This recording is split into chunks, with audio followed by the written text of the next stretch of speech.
ఏంటివన్నీ? నేను చెప్తూనే ఉన్నానుగా, డైలీ వెళ్ళి జిరాక్స్ కొట్ల అమ్మాయికి లైన్ వేస్తున్నాడని. లైన్ వేస్తున్నాడా? అమ్మా, ఇవి ఒక 100 కాపీలు జిరాక్స్ తీయమ్మా.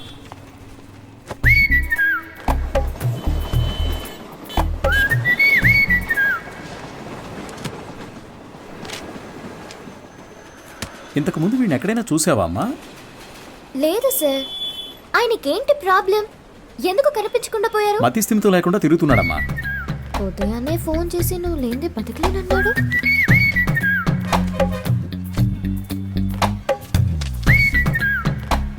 ఏం తల్లి, దీన్ని అందరూ చూసేటట్టుగా నీ కొట్లో ఒకటి పెట్టమంటావా?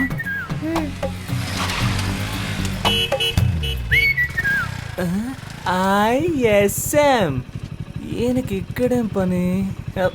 Bye daddy. సార్, ఈ ఫోటోలో ఉన్న ఇలాగే లేరు ఆయన? అలాగే ఉన్నాడు కదా. ఏంటిది సార్? తెలియజేయాల్సిన నంబర్ అని నా నంబర్ రాశారు. నీ వల్లే కదా వాడికి మతి స్థిమితం పోయింది. వాడికి తెలీదు.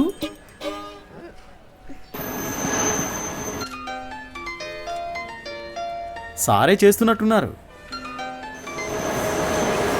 నువ్వు లక్కయో వాళ్ళక్కయో నాకు తెలియదమ్మా. సుబ్రహ్మణ్యం మంచివాడే, వాడి స్నేహితుడు మంచివాడు కాదే. అదే కేడి కేశవ అనేవాడు వాడిని పాడు చేస్తున్నాడు.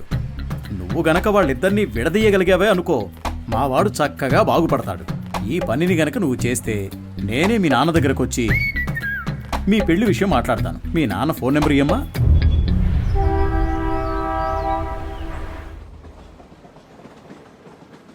పనేమీ లేదని నవ్వుతూ చెప్తున్నావే, నిన్ను నమ్మి మా అమ్మాయిని ఎలా ఇస్తాను? సార్, నా మీద మీకు నమ్మకం లేకపోవచ్చు సార్, కానీ మీ అమ్మాయి మీద నాకు ఎంతో నమ్మకం ఉంది. నన్ను ఎలాగైనా కాపాడగలదు అని. నువ్వేమంటావు బంగారం? నీకు అసలు సిగ్గుందా? నువ్వు రాజకీయ నాయకుడు అవుతావని మా పాప చెప్పింది. చెప్పేశావా? అవును సార్, రాజకీయాలకు దిగబోతున్నాను. ఆ తర్వాత చూడండి, మీ అమ్మాయిని మహారాణిలా చూసుకుంటాను. నాకు ఈ కాలు ఎందువల్ల పోయిందో తెలుసా? చెప్పండి మామయ్య, తెలుసుకుంటాను. రాజకీయంలో అపోజిషన్ వాళ్ళు నరికేశారు. నువ్వు ఎవడి చుట్టూ అయితే చప్పట్లు కొడుతూ తిరుగుతున్నావో వాడే నరికేశాడు. వాడి దగ్గరకు చేరొద్దు, రాజకీయాల్లో తిరగొద్దు అని నేను నిన్నేం శాసించను.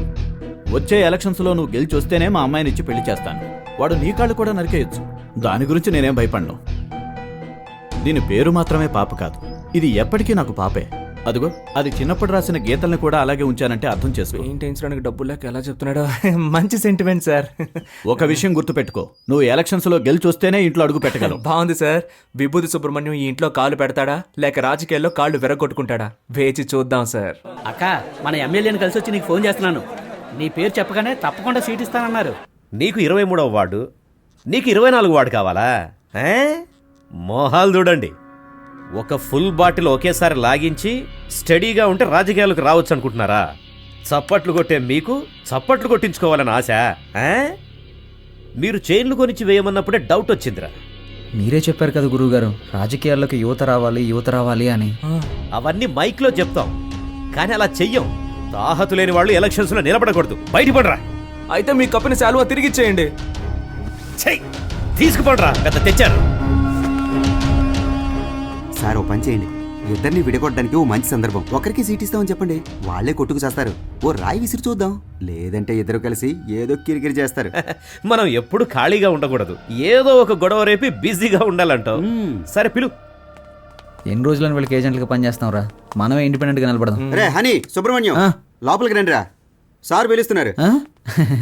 రారా, గురువుగారు ఏమనరు. అయ్యా, శాలువండి. పర్లేదు, ఉంచు. చాలా థ్యాంక్స్ అండి. మీరిద్దరూ నా కోసం ఎంత శ్రమ పడ్డారో ఆలోచించానురా. బుర్ర ఖరాబ్ అయిపోయింది. ఏదో ఒకటి చేయాలనిపిస్తోంది, కానీ ఇద్దరికి చేయడం మాత్రం కుదరదు. ఒకరికి కౌన్సిలర్ సీట్ ఇస్తాను, అది ఎవరికి కావాలో మీరే డిసైడ్ చేసుకోండి. సార్, నాకు తెలిసి హనీ కంటే విభూతి సుబ్రహ్మణ్యానికి ఇన్ఫ్లుయెన్స్ ఎక్కువ ఉంది. లేదండి, నాకంటే హనీకే ఇన్ఫ్లుయెన్స్ ఎక్కువ, వాడికే ఇచ్చేయండి. నువ్వేమంటావు హనీ? గురువుగారు, ఒక్క ఫోన్ చేసుకోవచ్చా?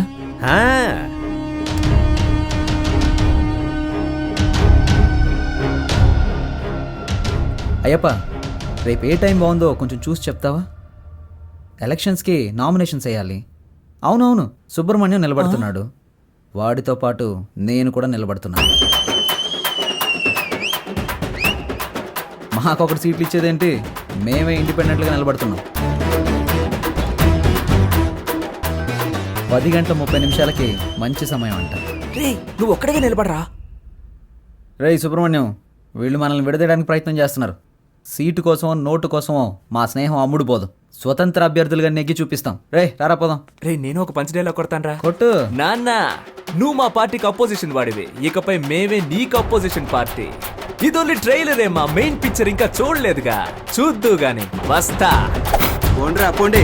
రే వాళ్ళేదో మామూలుగా శాలువా తీసుకొని పోతుంటే వాళ్ళని తిరిగి రమ్మని చెప్పావు.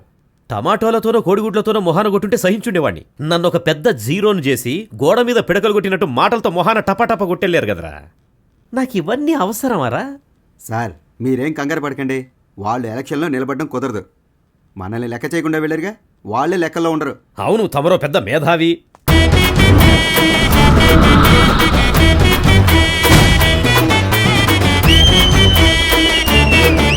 వీళ్ళు పెద్ద రాజకీయవేత్తలనా మీరు కలర్ పోస్టర్స్ అంటించారు?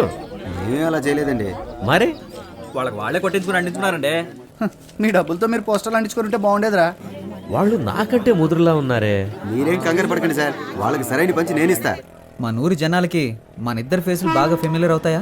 అంతకంటే గొప్పగా రీచ్ అవుతాం. ఆట పాటలతో మనం నామినేషన్ వేస్తాం.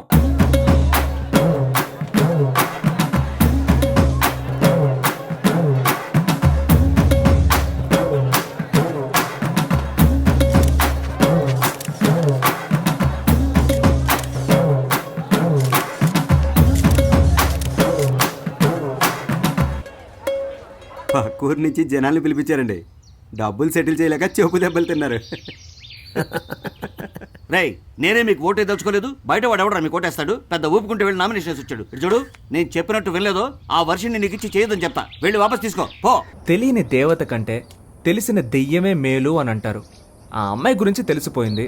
నువ్వు వేరే అమ్మాయిని చూసి అది దీనికంటే ప్రాబ్లం అయితేను వద్దురా, నువ్వేం